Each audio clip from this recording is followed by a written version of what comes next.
Biglang tingin at biglang rinig ang pagsoli ng PhilHealth ng 90 billion sa National Treasury ay isang indikasyon na sila ay gumagawa ng maayos at malinis na trabaho.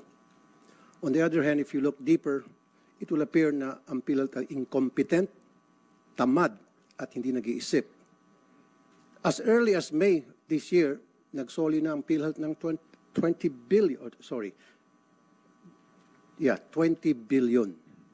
Bakit nahulaan niyo na ba kung sino-sino magkakasakit? Alam niyo na ba kung sino-sino at alam niyo na magkano ang gagastos sa inyo sa mga nagkakasakit? Alam niyo ba na baka magkakaroon ng emergency health problem? May gana kayong magsoli ng pera samantalang noong January this year, kayo nagpa-implement ng increase. Sana, instead nagpa-implement kayo ng increase, nag-request na lang kayo sa executive sa Malacanang na isuspend na lamang muna yung increase dahil sobra-sobra, ang dami niyong pera. Diba? Sana, palawakin niyo na lang yung mga health benefit coverage.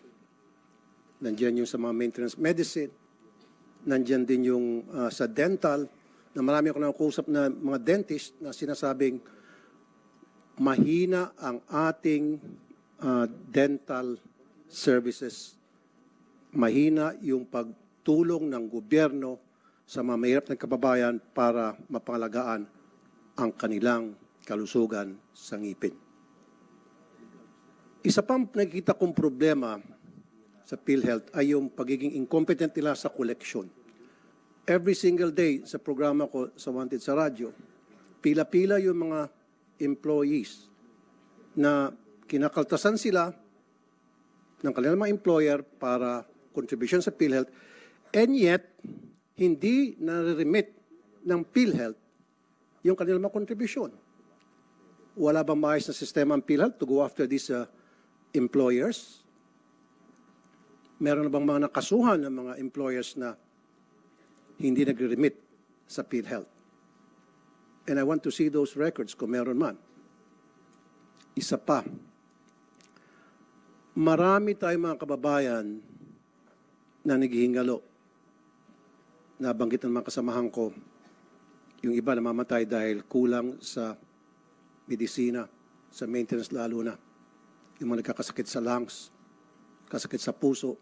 I know for a fact, a portion of the sin tax mula sa alak, sigarilyo na pupunta sa PhilHealth. O, bakit hindi na natin gastusin yan? Doon sa mga nagkakaroon ng mga lung cancer, nagkakaroon ng heart problems. Nagagastos ba yun? Tapos may gana pa kayo magsoli. Now, sana pagandahin ng PhilHealth din yung kanilang system. When I say system, siguro i-modernize din yung inyong computer system para magkaroon kayong tie-up. Halimbawa, sa NSO, para to make sure hindi magkakaroon ng fraudulent transactions. To make sure na walang nangungulekta sa PhilHealth ng patay na pala yung tao. To make sure na nababayaran na maayos yung mga doktor, mga ospital. And also to make sure at the same time na yung mga ospital ay hindi naniningil nang hindi dapat sila maningil. All these things, hindi na pag-isipan ng PhilHealth. Ang request ko lang sana sa PhilHealth, bago kayo magsoli ng pera, pag-isipan niyo muna kung ano yung mga pwede pang paggagamitan sa perang yon. Dahil for me, yung pagsoli niyo ng pera, indikasyon na kayo incompetent, hindi niyo ginagawa na maayos yung trabaho, nagpapakita kayo na wala kayong diskarte, hindi kayo nag-iisip. Maraming salamat, Mr. Chair.